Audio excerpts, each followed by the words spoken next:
মধ্যপ্রাচ্যে মহারণ Iran Israel যুদ্ধ, আর এই যুদ্ধ চলাকালীনই চাঞ্চল্যকর দাবি ইসরায়েলের প্রধানমন্ত্রী বেঞ্জামিন নেতানিয়াহুর।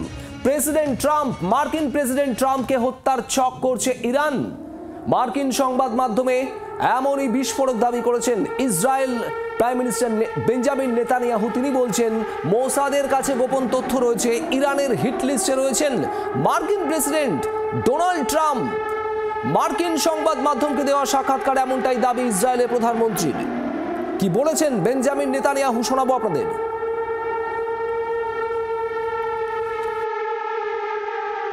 They have plans to develop intercontinental ballistic missiles. Right now, 8,000 kilometers, very soon, just add a little distance, and they can reach the eastern seaboard of the United States. These people who chant death to America, try to assassinate President Trump twice, killed 241 of your Marines in Beirut, killed and injured thousands of American soldiers in Afghanistan and Iraq, try to bomb a restaurant in Washington, D.C., chant death to America, burn the American flag. Do you want these people to have nuclear weapons and the means to deliver them to your cities? Iran ইসরায়েলের মধ্যে একেবারে অগ্নিগর্ভ পরিস্থিতি, মুহুর্মুহু আক্রমণ প্রতি আক্রমণের আবহে শনিবার রাতেও দুদেশের মধ্যে সমঝোতা করানোর প্রস্তাব দিয়েছিলেন মার্কিন প্রেসিডেন্ট ডোনাল্ড ট্রাম্প। সেই বার্তা দিয়েছিলেন এবং তার পাশাপাশি সেই বার্তায় ছিল হুমকিও। ইরানকে হুমকি দিয়েছিলেন ডোনাল্ড ট্রাম্প, বলেছিলেন ইরান যদি কোনোভাবে আমেরিকার উপর হামলার চেষ্টা করে তাহলে তছনছ করে দেওয়া হবে, এমন প্রত্যাঘাত করা হবে যা আগে হয়নি। এই হুঁশিয়ারিও ছিল ডোনাল্ড ট্রাম্পের গলায়। রবিবার গতকাল অবশ্য সেই পথে হাঁটেননি ডোনাল্ড ট্রাম্প। তিনি দাবি করেন ইরান ইসরায়েল সংঘাত থামানোর জন্য লাগাতার চেষ্টা চালিয়ে যাচ্ছেন তিনি। আর এরই মধ্যেই বেঞ্জামিন নেতানিয়াহুর এই দাবি, ইরানের হিট লিস্টে রয়েছেন মার্কিন প্রেসিডেন্ট ডোনাল্ড ট্রাম্প।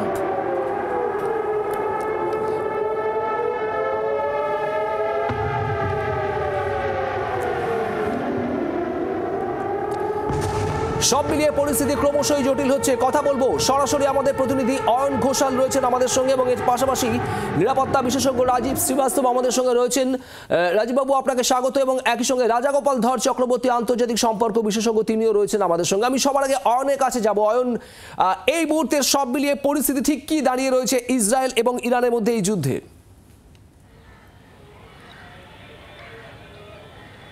শুভদীপ, আন্তর্জাতিক সম্পর্ক বিশ্লেষক এবং বিশেষজ্ঞরা মনে করছেন যে ইরান যে প্রত্যাঘাত করেছে এবং ইসরায়েল যে প্রথম ইরানের উপর হামলা চালিয়েছে, এই গোটাটারই নেপথ্যে কোথাও না কোথাও মার্কিন যুক্তরাষ্ট্র বা টু বি স্পেসিফিক মার্কিন রাষ্ট্রপতি ডোনাল্ড ট্রাম্পের একটা প্রচ্ছন্ন হুঁশিয়ারি মদত রয়েছে। তার কারণ হচ্ছে ইরানই সেই একমাত্র দেশ যে দেশের পারমাণবিক গবেষণার আঁচ ঘুণাক্ষরেও বিশ্বের অন্য কোনো দেশ, বিশেষ করে আমেরিকা, তারা জানতে পারছে না। তার কারণ আন্তর্জাতিক যে সমস্ত চুক্তিগুলো রয়েছে, এই চুক্তির মধ্যে অন্যতম হচ্ছে নিউক্লিয়ার ট্রিটি। এই ট্রিটিটা বিশ্বের একাধিক দেশ সই করলেও ইরান সই করেনি। এক্ষেত্রে মার্কিন যুক্তরাষ্ট্রের পক্ষে ইরানের এই মুহূর্তের ক্রমবর্ধমান যে পারমাণবিক শক্তি বৃদ্ধি, তার কোনো ইঙ্গিত, তার কোনো আঁচ, তার কোনো খবর পৌঁছচ্ছে না। মূল সংঘাতের নেপথ্যে কিন্তু এই কারণটাই। এবং তারপরে ইসরায়েলি প্রধানমন্ত্রী নেতানিয়াহুর যে মন্তব্য, সেই মন্তব্য কিন্তু নতুন করে এই যে যুদ্ধের আবহ, এই আবহটাকে আরো কয়েক গুণ নাটকীয় করে তুলল। যদিও এখনো পর্যন্ত হোয়াইট হাউস সূত্রে খবর, মার্কিন রাষ্ট্রপতির ওপর ইরান যে হামলা চালাতে পারে এরকম কোনো অফিসিয়াল কনফার্মেশন বা সূত্র কিন্তু তারা খুঁজে পাচ্ছেন না। তা সত্ত্বেও ইসরায়েলের এই মন্তব্য কোথাও না কোথাও আমেরিকাকে আরো কাছে পাওয়ার জন্য এবং আমেরিকার প্রচ্ছন্ন বা প্রত্যক্ষ মদত নিয়ে ইরানের ওপর যে আক্রমণ ইতিমধ্যে ইসরায়েল করছে, রাইজিং লায়ন, সেটাকে আরো ইন্টেন্সিফাই করার জন্য, এবং তারই সঙ্গে অর্থাৎ আমেরিকা যদি একদম সরাসরি এখানে প্রত্যক্ষভাবে এই আবহের মধ্যে যুদ্ধে সামিল হয়, তাহলে আরো বেশ কিছু বন্ধু রাষ্ট্র সামিল হবে। প্রশ্ন এইখানেই, অয়ন তুমি আমাদের সঙ্গে থাকো, আমি ঠিক এই জায়গাতে নিরাপত্তা বিশেষজ্ঞ রাজীব শ্রীবাস্তবের কাছে যাব। রাজীব বাবু, যেভাবে ডোনাল্ড ট্রাম্পকে হিট লিস্টে রেখেছে ইরান, অন্তত বেঞ্জামিন নেতানিয়াহুর যা দাবি, তিনি যা বলছেন একেবারে স্পষ্টত যে ইরানের হিট লিস্টে রয়েছেন ডোনাল্ড ট্রাম্প। সেক্ষেত্রে এই সংঘাতে, ইসরায়েল ইরান এই সংঘাতে মার্কিন যুক্তরাষ্ট্রে প্রত্যক্ষভাবে জড়িয়ে যাওয়ার সম্ভাবনা কতটা, কি মনে করছেন আপনি? দেখুন, এই যে ডোনাল্ড ট্রাম্প আমেরিকাকে নিয়ে আসা, এটা যে কূটনীতি, খুব লেয়ার্ড কূটনীতি, ডিপ্লোমেসি চলছে ওখানে। আপনি যদি দেখেন এই যে খোমেনি যে পাওয়ারে এসছেন উনি কি করে এসছেন, উনি অ্যান্টি ইসরায়েল নয়, অ্যান্টি ইউএস। 1979-এ রাজা পাহলভিকে সরিয়ে যখন খোমেনি ইরানে আসলেন, উনি বললেন যে রাজা পাহলভি যিনি আছেন উনি প্রো ইউএস, আর আমরা ওটা মানি না। ইভেন ইউএস এম্বাসি যেটা ছিল ওটা দখল হয়েছিল। তো একটা ইরানের মধ্যে অ্যান্টি ইউএস পলিসি ছিল লাগাতার। আর এইটাই পারসেপশন ম্যানেজমেন্ট আমরা বলি, এটাই আমরা বলি ইনফরমেশন এন্ড ইনফ্লুয়েন্স অপারেশন আমাদের, যেটা আগে সাইকোলজিক্যাল অপারেশন আমাদের বলা হতো। এই খুব সুন্দর ভাবে আপনার বেঞ্জামিন নেতানিয়াহু এটা গতকাল এটা ইস্তেমাল করেছেন। Having said that, let me review the situation. আমায় আপনার জন্য আমি রিভিউ করতে দিন। আজকে চতুর্থ দিনে কমব্যাট পটেনশিয়াল কি আছে এটা আমি বলি। আজকে চতুর্থ দিন, আজকে সোমবারে যখন এই যুদ্ধটা এখনো চলছে, ওর মধ্যে ইরান কে উপরে যে হামলা চালানো হয়েছিল ওটা দুটো অবজেক্টিভ ছিল। ওয়ান, যে ওদের নিউক্লিয়ার ইনস্টলেশনটা ফিক্স করা, দ্বিতীয় ওই নিউক্লিয়ার ইনস্টলেশন বা বোমা বানানোর যেটা ডেলিভারি সিস্টেম ছিল ওটাকে নষ্ট করা। কিন্তু আমরা যা খতিয়ে দেখছি ওর মধ্যে দুটো জিনিস দাঁড়াচ্ছে। আপনার ইরানের 10 to 20% অনলি মিসাইল যেটা ক্যাপাবিলিটি আছে ওটা শেষ করা হয়েছে। Still they have got 70 to 80% ওদের ক্যাপাবিলিটি রয়ে গেছে। আর যতক্ষণ আমরা যেটা বলছি নিউক্লিয়ার ইনস্টলেশন যদি আপনি দেখেন, ওই নিউক্লিয়ার ইনস্টলেশনে ক্ষতি হয়েছে নিশ্চয়ই, কিন্তু যেটা ইনরিচ ইউরেনিয়াম আছে 300 kgs of 60% and more uranium enrichment, ওইটা আপনার কিন্তু এখনো ইনট্যাক্ট আছে, যেটা আমাদের ধারণা আছে। তার মানে কি হলো? তার মানে যেটা objective of Israel has not made, number 1। Number 2, number 3, আপনাকে ইনফরমেশন এন্ড ইনফ্লুয়েন্স অপারেশন বা সাইকোলজিক্যাল অপারেশনের যেটা কথা বললাম, তিনটে জিনিস ছড়িয়েছে ওখানে। নাম্বার 1 আপনার মনে আছে, সেকেন্ড দিন দ্যাট ইজ অন স্যাটারডে, শনিবারে ইরান ক্লেম করলো কি যেটা আমাদের ইসরায়েলে F-35 যে সামরিক বিমান আছে ওটা ওরা ক্যাপচার করেছে, একটা মহিলা পাইলট ক্যাপচার করেছে, কিন্তু ওরা মহিলা পাইলটকে দেখাতে পারেনি। এটা খুব সুন্দরভাবে ওরা একটা প্রপাগান্ডা চালালো। দ্বিতীয়, ইরানের মধ্যে প্রত্যেকজন আর্মি অফিসার বা ডিফেন্স অফিসার বা নিউক্লিয়ার সায়েন্টিস্টের বাড়িতে একটা বিল দেওয়া হয়েছে, যার মধ্যে বলা হয়েছে আমি তোমাদেরকে লোকেশনটা জানি, যে মুহূর্তে আমি মারবো। And this is a fact. ইসরায়েলের যেটা মোসাদ আছে ওর তেহরানে খুব সুন্দরভাবে ওরা নিজের একটা কন্ট্রোল করে নিয়েছে। তাই জন্য গতকাল রোববারে বিকেলবেলা যখন অপারেশন হয়েছে, আপনি দেখবেন যে ওদের ইন্টেলিজেন্স চিফ মারা গেল। ওদের যতগুলো কমান্ড আছে, কিন্তু তারপরেও দমছে কি ইরান? রাজীব শ্রীবাস্তব, তারপরেও সম্ভবত দমছে না এখনো পর্যন্ত ইরান। তার কারণ যেভাবে প্রত্যাঘাত, যেভাবে পাল্টা আঘাত চালিয়েছে ইরান। আমি ঠিক এই জায়গাতেই রাজাগোপাল ধর চক্রবর্তী আমাদের সঙ্গে রয়েছেন, আন্তর্জাতিক সম্পর্ক বিশেষজ্ঞ। আমি জানতে চাইবো রাজাগোপাল বাবুর কাছে, কোথাও কি মনে হচ্ছে বেঞ্জামিন নেতানিয়াহু যেটা বলছেন সেটা আসলে তিনি চাইছেন মার্কিন যুক্তরাষ্ট্র একেবারে সরাসরি জড়িয়ে যাক এই সংঘাতে? কোথাও কি ইরানকেও ভয় পাচ্ছে বেঞ্জামিন নেতানিয়াহু? না, দেখুন, মানে যুদ্ধে যে মিথ্যা চলে সবাই আমরা জানি, কিন্তু আপনি আমেরিকার ব্যাপারে মিথ্যা কথা বলতে পারবেন তা তো নয়। নেতানিয়াহু বলছে যে ট্রাম্পকে মারবে ইরান, সে খবর কি আমেরিকার কাছে নেই? সুতরাং এই ব্যাপারটা ঠিক সেটা নয়। ব্যাপারটা হচ্ছে নিশ্চয়ই দুজনেরই কাছে খবর আছে, এবং আন্তর্জাতিক প্রচারটা উনি করে নিতে। হ্যাঁ, যদি নেতানিয়াহু যেটা করে দিলেন, দেখো আমেরিকাও ঝামেলার জায়গা আছে, আমেরিকা বলবে তোমরা তো শুনেছো আমিও তাই যুদ্ধে জড়িয়ে পড়লাম।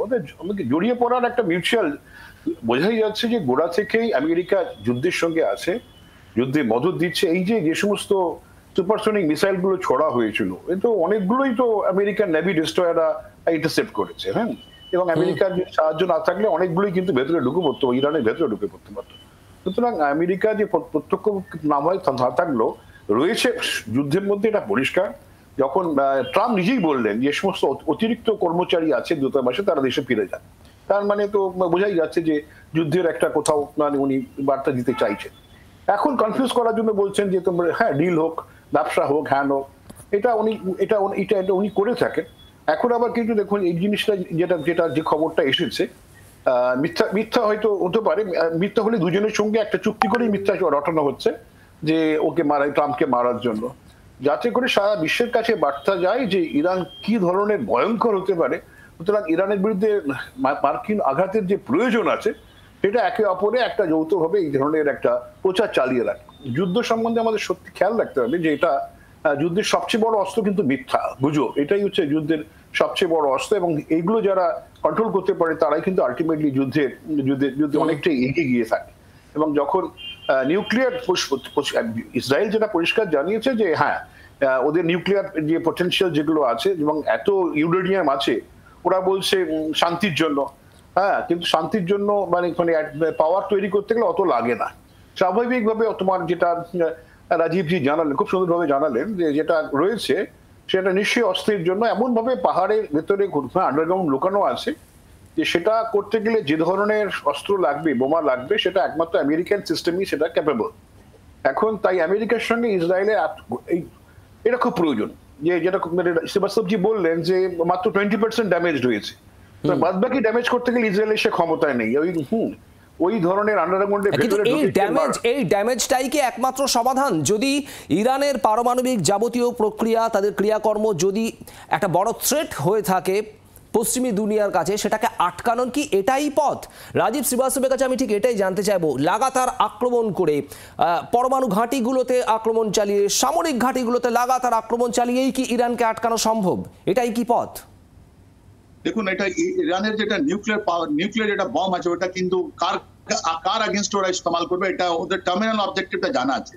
ওরা যেরকম ইরান 1979 এর পর ইসরায়েলকে ঘিরে ধরেছে, উপর দিকে আপনি দেখেছেন Hezbollah in Lebanon, Syria, Asad, তারপরে এটা হামাস, তারপরে হাউতি তো ফায়ার করলো কালকে মিসাইল।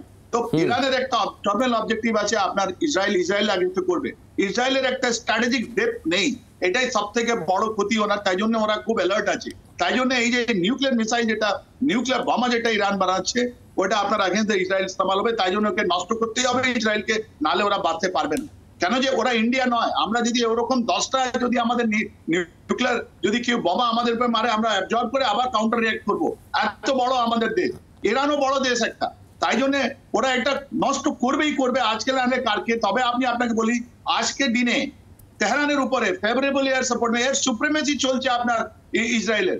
এত সুন্দরভাবে এয়ার ডিফেন্স সিস্টেম আপনার যেটা রাশিয়া দিয়েছিল আপনার ইরানকে, সব শেষ হয়ে গেছে ওখানে, রাইট? আর এরা এত সুন্দরভাবে মোসাদ গ্রাউন্ড হিউম্যান ইন্টেলিজেন্স ইস্তেমাল করেছে, আজকে না হলে কালকে, না হলে পরশু, 1 সপ্তাহ লাগে, 1 মাস লাগবে, ওরা নষ্ট করবেই করবে। আর এটাই ওদের লক্ষ্য আছে, ওটা এখন পুরো হয়নি। তাই তো আমি বলছি আপনাকে, পুরো nuclear installation has not been finished and the war will continue. এই কনফ্লিক্ট কন্টিনিউ হবে যতদিন ইরান না মানে। তাই জন্য আপনাদের একটা এই ইনফরমেশন ইন্টেলিজেন্স অপারেশন আপনাকে বললাম, সাইকোলজিক্যাল অপারেশন বললাম। ইসরায়েল এখন চেষ্টা করছে ইরানের মধ্যে একটা অভ্যুত্থান করার জন্য। ওরা বারবার লোককে বলছে কি, এই যে তোমার আছেন খোমেনি আছে, ওর রিজিম ইজ নট গুড, ওরা নট ডেমোক্রেটিক। ওখানে ইলেকশন হয়, বাই দ্য ওয়ে, ওখানে ইলেকশন হয়, প্রেসিডেন্ট জিতছেন, ওখানে ওদের পার্লামেন্ট আছে, সব আছে, কিন্তু ওরা প্রাণপণে চেষ্টা করছে যে এই খোমেনি রেজিমটা যায়। আর ওই খোমেনির একেবারে, আর এখানে আয়াতুল্লাহ খোমেনি এবং তার নেতৃত্বে ইরান শেষ পর্যন্ত কি করে এবং এই সংঘাতের জল কোথায় গড়ায় আগামী কদিনে, সেদিকে নজর রাখছে গোটা বিশ্ব, নজর রাখছে আমরা। রাজীব শ্রীবাস্তব, আপনাকে ধন্যবাদ। রাজাগোপাল ধর চক্রবর্তী, আপনাকেও ধন্যবাদ। আমাদের সঙ্গে ছিলেন আমাদের প্রতিনিধি অয়ন ঘোষাল। অয়ন, ধন্যবাদ তোমাকেও। বাংলার আওয়াজ, বাঙালির আবেগ, জি 24 ঘন্টা।